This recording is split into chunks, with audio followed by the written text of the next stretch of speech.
Assalamualaikum warahmatullahi wabarakatuh kepada pensyarah kami iaitu Dr. Syazwani Abdul Rahim bagi memberi peluang bagi kami untuk membentang kertas kerja kami yang bertajuk Isu Sosial dan Budaya Rakyat Malaysia dalam tempoh PKP dan hubungannya dengan etika bersosial dan berbudaya dalam pelbagai peradaban.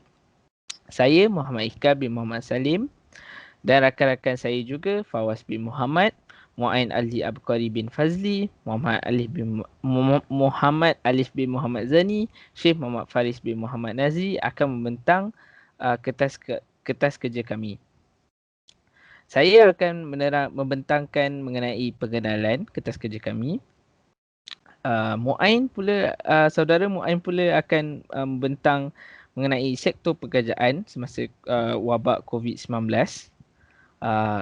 Saudara Fawaz pula akan menceritakan mengenai pembelian panik ketika wabak COVID-19 dan saudara Faris akan memberi pandangan beliau terhadap wabak COVID-19 terhadap kewangan negara dan akhir sekali saudara Alip akan berbentang mengenai pendidikan semasa wabak COVID-19.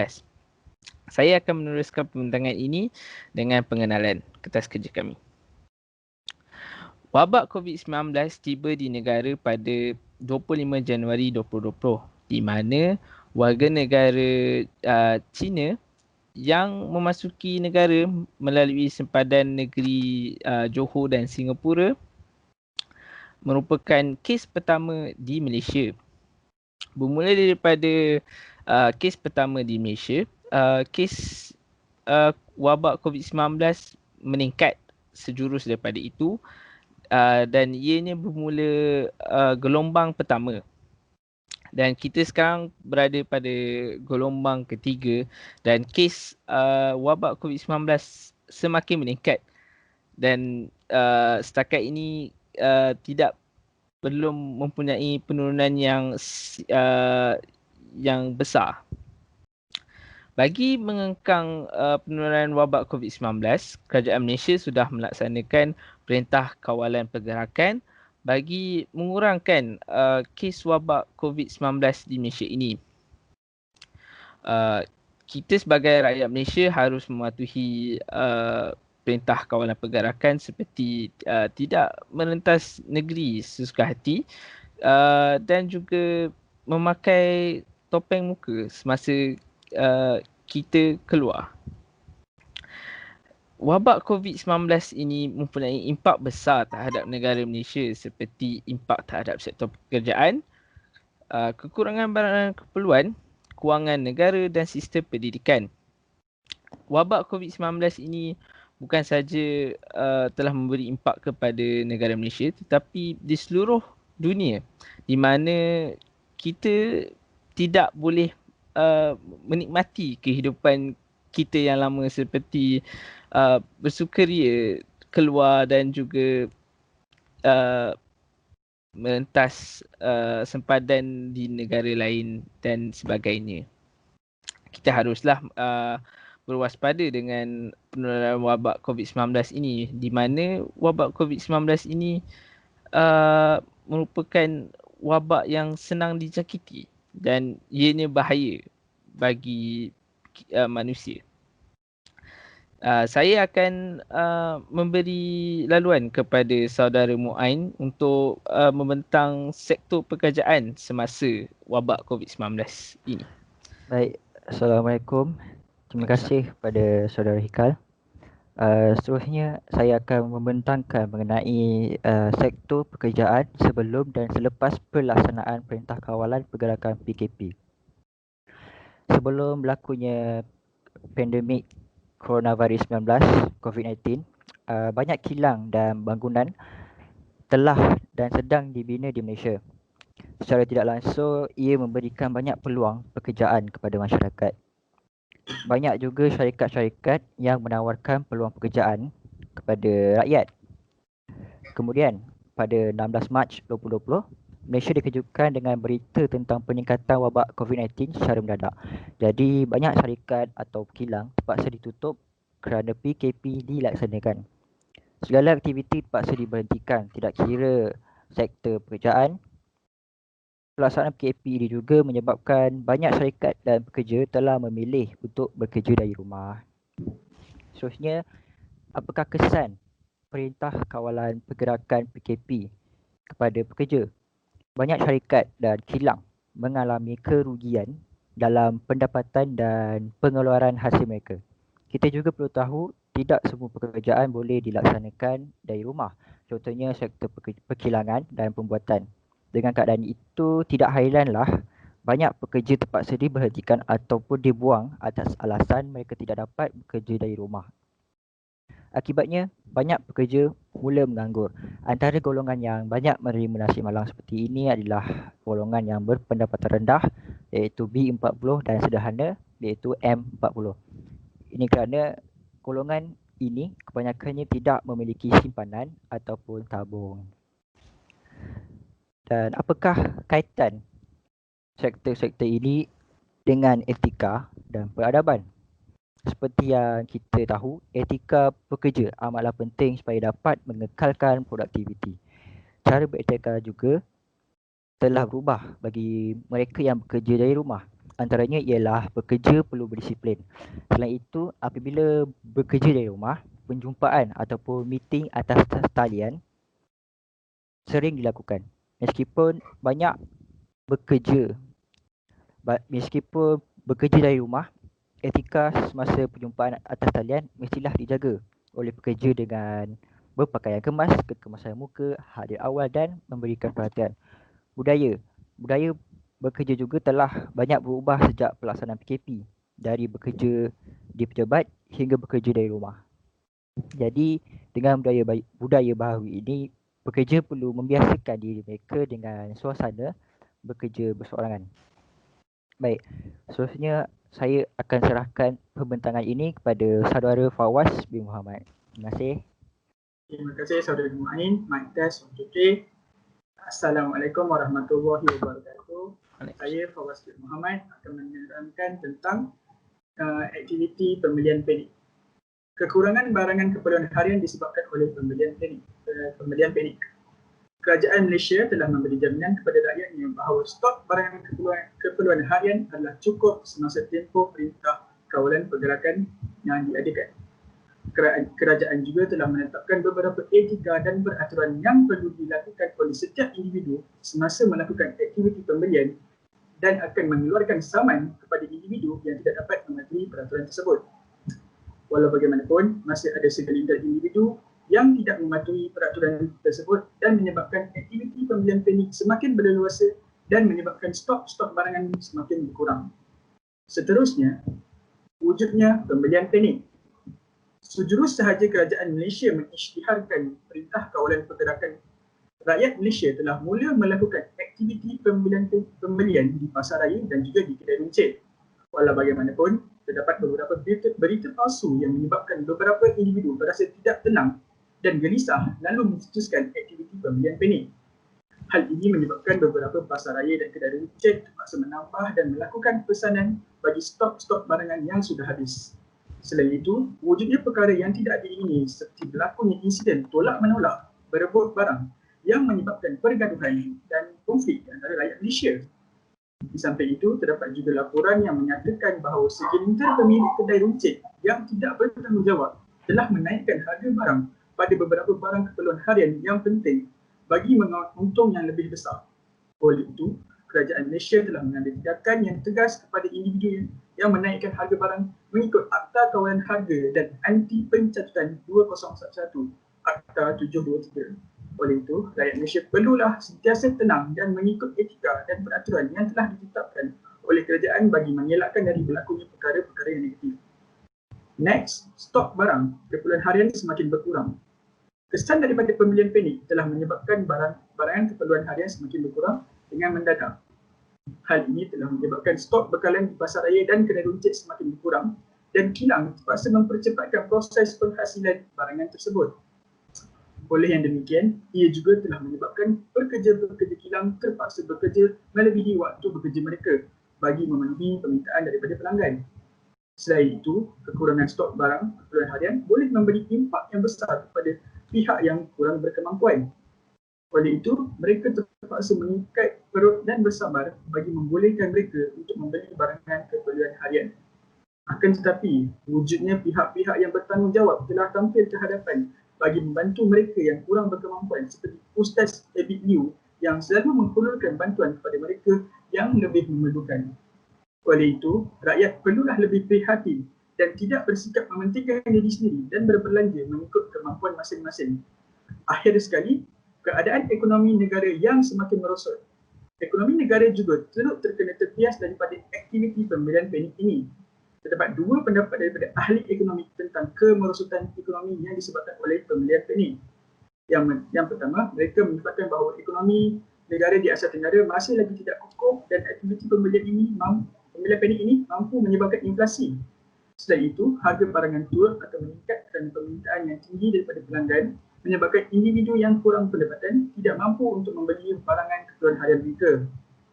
Oleh itu, rakyat Malaysia perlulah lebih bijak dalam berbelanja kerana aktiviti pembelian panik ini mampu merosakkan keadaan ekonomi negara kita sendiri. Sekian daripada saya akan menyerahkan topik selanjutnya kepada saudara Faris. Baik, terima kasih saudara Fawaz. Assalamualaikum warahmatullahi wabarakatuh. Tanpa mengengahkan masa lagi, saya dengan ini ingin membincangkan isu sosial yang amat serius yang dihadapi oleh negara ini, iaitu isu kewangan. Kita dapat melihat bahawa wabak COVID-19 telah memberi impak yang amat besar dalam sektor kewangan, terutamanya negara Malaysia. Rakyat bergelut menguruskan kewangan masing-masing sehingga memberi impak kepada kesejahteraan ekonomi diri dan keluarga. Secara tidak langsung, ia akan mengganggu ekonomi dan pembangunan negara. Perkara ini terjadi setelah kerajaan melaksanakan Perintah Kawalan Pergerakan (PKP). Selain itu, tidak juga kita lupakan akan industri-industri yang dari pelbagai sektor juga terjejas kerana penularan wabak COVID-19. Seperti yang dikatakan oleh Menteri Kewangan Malaysia, Tengku Datuk Seri Zafrul Abdul Aziz. Baiklah. Sekarang mari kita meneroka isu kewangan ini secara lebih mendalam. Kita lihat pada pembelanjaan harian rakyat, perubahan gaya hidup amatlah ketara setelah pengisytiharan PKP. Perkara ini telah terjadi kerana pengurusan wang yang dihadapi oleh setiap individu di Malaysia. Pembelanjaan kewangan yang amat berbeza berbanding sebelum PKP. Seterusnya, bagi aktiviti perniagaan kecil-kecilan pula terjejas daripada wabak COVID-19 ini. Setiap aktiviti yang dilakukan haruslah mematuhi prosedur operasi standard SOP. Waktu perniagaan yang dibenarkan adalah lebih singkat daripada biasa, iaitu dari 6 pagi hingga 8 malam sahaja. Perniagaan kecil terpaksa ditutup kerana tidak mampu bertahan. Bayaran sewa bulanan tidak dapat dilaksanakan untuk mendapat tapak perniagaan. Oleh itu, rakyat terpaksa menggunakan kemasan kerana kekurangan sumber pendapatan.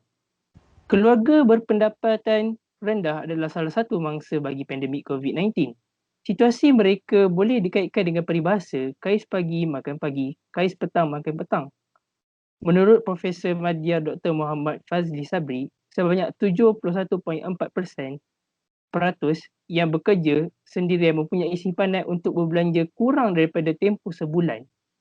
Manakala yang kerja swasta pula sebanyak 82.7% mempunyai simpanan untuk berbelanja selama 2 bulan. Baik, kita lihat pada kesan-kesan masalah ini. Kesan masalah ini telah menyebabkan pelbagai masalah yang dihadapi oleh negara ini. Kes jenayah cyber meningkat secara drastik. Bermulanya masalah ini apabila penjenayah itu asalnya tiada sumber pendapatan untuk menyara diri atau keluarganya. Menteri Komunikasi dan Multimedia Zahidi Zainul Abidin menjelaskan kes ini banyak berlaku di kawasan bandar di mana adanya kelajuan internet yang tinggi. Mengikut statistik yang dikumpulkan oleh Pusat Bantuan Cyber 999, kes ini meningkat lebih 90% berbanding tahun lepas. Mangsa utama bagi kes ini adalah pelajar sehingga disenarai hitamkan akibat tidak mampu bayar bil. Contoh penipuan adalah penggunaan data peribadi, scam, dan pinjaman secara talian. Masyarakat mengamalkan kaedah berjimat cermat. Lalu masyarakat beli barang keperluan sahaja seperti makanan ruji. Antara contoh makanan ruji yang mereka beli adalah beras, roti, gandum dan sebagainya. Baiklah, sebagai kesimpulan yang kita dapat hadapi, marilah kita mengambil iktibar dan menghayati surah Al-Isra ayat 70. Mengatakan bahawa Allah memuliakan anak cucu Adam seluruhnya dan tidak mengira bangsa dan golongan. Dan Allah juga telah melebihkan mereka daripada makhluk yang lain. Seterusnya, saya akan serahkan kepada saudara Alif untuk membentangkan berkaitan sektor pendidikan. Okey, terima kasih. Terima kasih kepada saudara Faris. Assalamualaikum. Saya akan membentangkan sektor pendidikan semasa COVID-19. Seperti kita lihat, terbanyak sektor yang terjejas apabila pandemik 19 ini datang kepada negara kita. Antaranya ialah sektor pendidikan, kerana apabila berlakunya Perintah Kawalan Pergerakan, semua sektor pendidikan seperti sekolah menengah, sekolah rendah dan institusi pengajian tinggi telah ditutup. Hal ini telah menimbulkan pelbagai masalah kepada pensyarah, guru-guru dan pelajar untuk meneruskan pembelajaran mereka. Perkara ini juga memberi impak yang besar kepada cara pembelajaran yang akan datang. Seperti kita lihat, selepas berlakunya pandemik COVID-19, sekolah-sekolah dan universiti menggunakan platform secara atas talian untuk melakukan pembelajaran. Antara platform yang digunakan untuk melakukan pembelajaran atas talian ialah menggunakan Google Classroom, Google Meet, Webex, WhatsApp dan Telegram. Seperti kita lihat, pembelajaran secara atas talian ini akan menjadi norma baru kepada pembelajaran di negara kita. Akan tetapi, terdapat beberapa halangan dan masalah timbul apabila berlakunya pembelajaran secara atas talian. Seperti apabila kita terlalu drastik menukarkan berpindah daripada pembelajaran tradisional kepada pembelajaran atas talian, kita akan memerlukan internet. Antara kesan-kesan pembelajaran atas talian, kita memerlukan internet.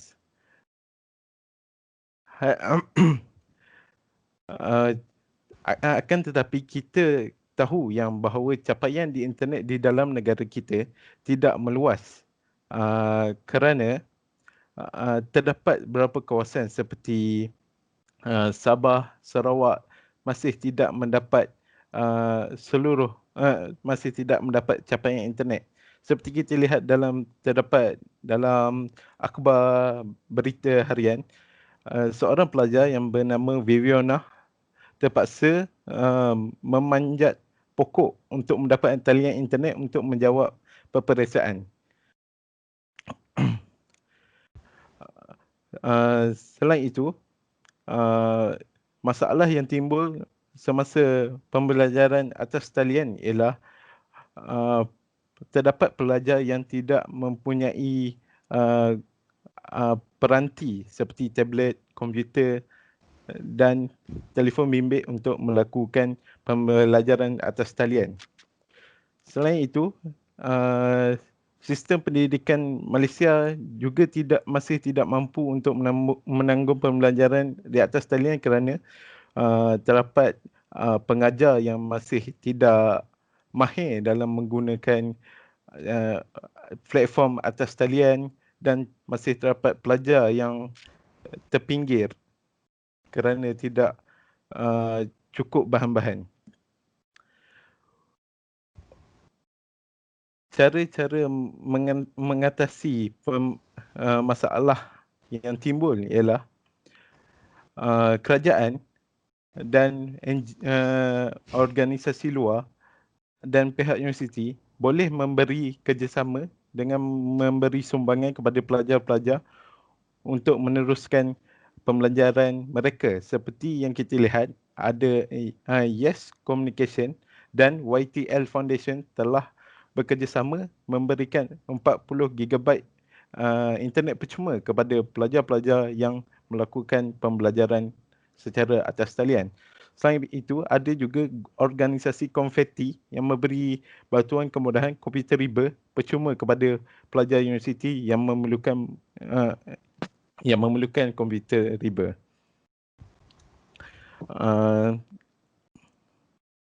Selain itu juga, kerajaan boleh menaik taraf rangkaian jalur lebar yang di luar bandar seperti di kawasan luar pendalaman di Sabah dan Sarawak. Seterusnya saya akan memberikan semula kepada Hikal untuk melakukan kesimpulan. Terima kasih Saudara Alif. Kesimpulan daripada kertas kerja ini ialah wabak COVID-19 ini merupakan wabak yang kami berasa akan berkekalan agak lama dan kita perlulah bersesuaian diri dengan norma baharu di mana kita perlu memakai topeng muka, menjaga jarak dan juga mengurangkan kontak rapat antara kita. Daripada ini kita dapat melihat isu-isu sosial yang yang timbul daripada wabak COVID-19 ini, di mana sektor pekerjaan telah ditempias oleh wabak COVID-19 dan juga kekurangan barang keperluan daripada pembelian panik, kewangan negara yang tidak begitu stabil ketika ini kerana wabak COVID-19 dan juga impak terhadap pendidikan semasa zaman ini. Kita perlulah mengambil iktibar daripada isu sosial ini bagi kita dapat mengatasi isu sosial ini. Kita perlulah bersatu dan menolong sesama sendiri seperti kata yang diperkatakan oleh Perdana Menteri Malaysia kita, iaitu kita jaga kita, di mana kita perlulah samping menolong rakyat Malaysia, di mana kita perlulah bekerjasama bagi menolak wabak COVID-19 ini daripada negara kita.